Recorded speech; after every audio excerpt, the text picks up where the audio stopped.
Muchos compañeros inclusive que no podían viajar por problemas familiares, porque por la familia, por los chicos, por lo que fuera, ese día faltaron al trabajo y de alguna manera también nos hicieron la segunda. Así que ese día la fábrica estaba vacía, o sea que desde ese punto de vista la empresa, ya el hecho de ir era un gran mensaje y la otra historia era que contra todos no podía tomar medidas. Tiempo después se hicieron las elecciones y las ganamos, pero para mí el sindicato lo recuperamos ahí, en esa asamblea.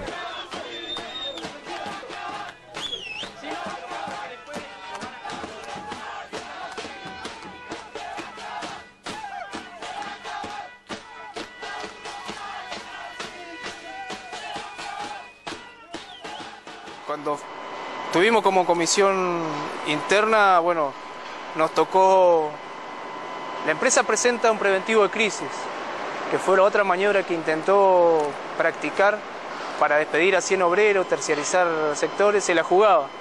Entonces, ¿qué pasa? El sindicato avalaba la crisis de la empresa. Entonces fue cuando nosotros levantábamos y le decíamos, bueno, a los compañeros en la asamblea, de que si tenían crisis nosotros no teníamos ningún problema en revisar los libros de cuentas, que abran los libros de las cuentas y nosotros si tenían crisis ayudábamos a que esta empresa siga adelante.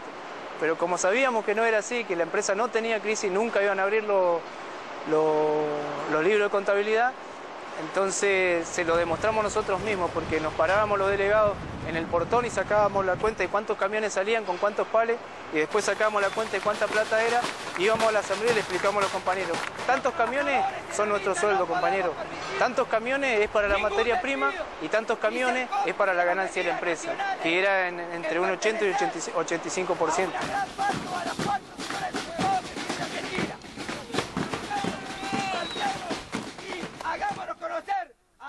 Durante todo este tiempo que dure este preventivo de crisis y hasta las últimas consecuencias de que no quede ningún compañero en la calle.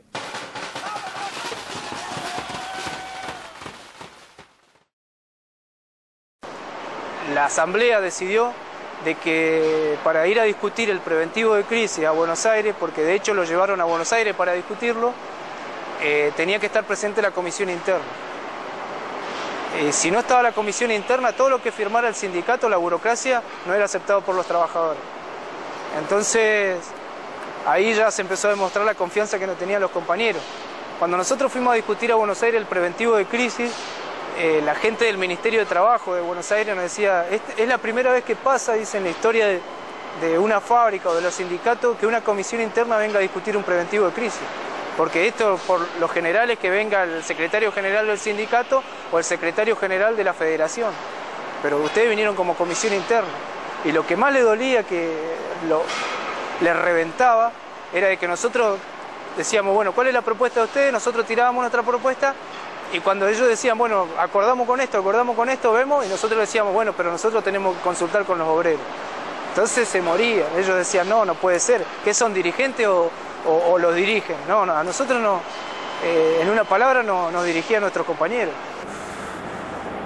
En todo el año 2001, Sanón, junto con las otras patronales y las otras 3 fábricas, lanzaron ataques sistemáticos en todos los meses. Estábamos de conflicto durante todo el año 2001. Casi en las 4 fábricas permanentemente de huelgas, de paro, porque no pagaban los sueldos, intentaban despedir compañeros. Abril-mayo nos llevó un conflicto largo de 34 días, una huelga bastante dura también, que se la ganamos, y ahí Sanón cambió de estrategia y empezó a planificar cómo reventar el sindicato y a los trabajadores de Sanón.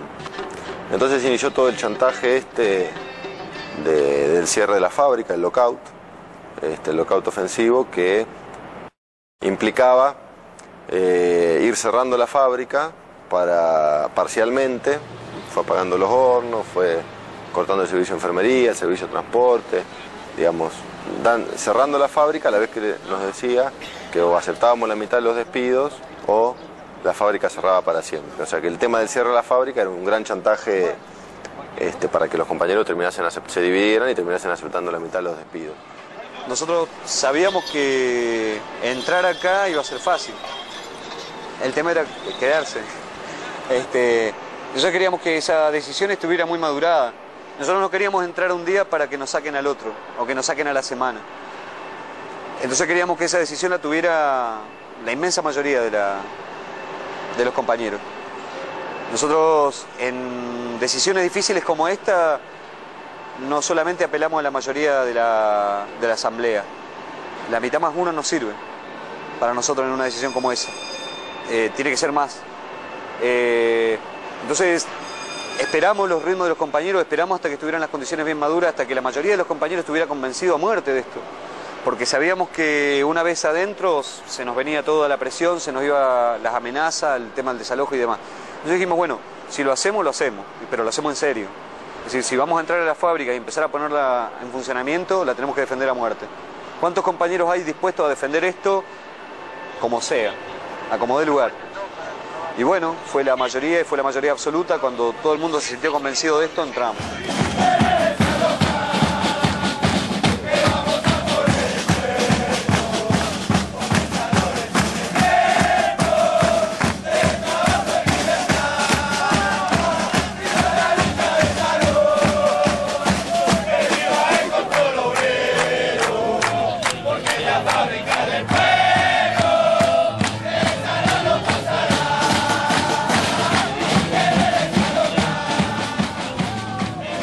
Nosotros decidimos en la asamblea ocupar la fábrica, ocupamos la fábrica, hubo una denuncia penal de Sanón por usurpación.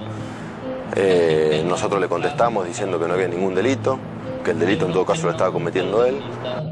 En una acción que en realidad la verdad es que nosotros la pensamos defensivamente. Nunca creímos que íbamos a salir victoriosos de esa acción judicial, porque para mí el sistema legal está pensado y funciona al servicio de los intereses de los patrones, pero cuando hay una decisión de luchar y hay una ligación con la comunidad y los trabajadores se deciden enfrentar a la patronal, a la justicia y logran mostrarle a la comunidad que tienen razón, que la razón es la legitimidad, los jueces terminan legalizando esa lucha que inicia siendo siempre legítima.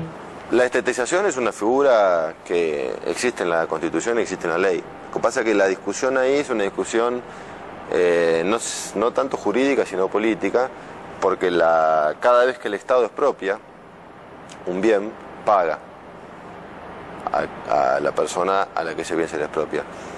Nosotros planteamos que no tiene que haber pago, y ahí está el quid de la cuestión. Planteamos que no tiene que haber pago porque la fábrica es del pueblo, porque esta fábrica la construyeron los obreros, creció por el esfuerzo de los obreros y creció por el esfuerzo de la comunidad, entonces es de la comunidad, no tiene que haber pago. Y en segundo lugar, nosotros estamos acostumbrados a las viejas fábricas estatales, donde eran estatales, pero había siempre 4 o 5 burócratas políticos que los ponía el presidente de turno y vaciaban las empresas del Estado. Nosotros decimos que eso no, que la fábrica tiene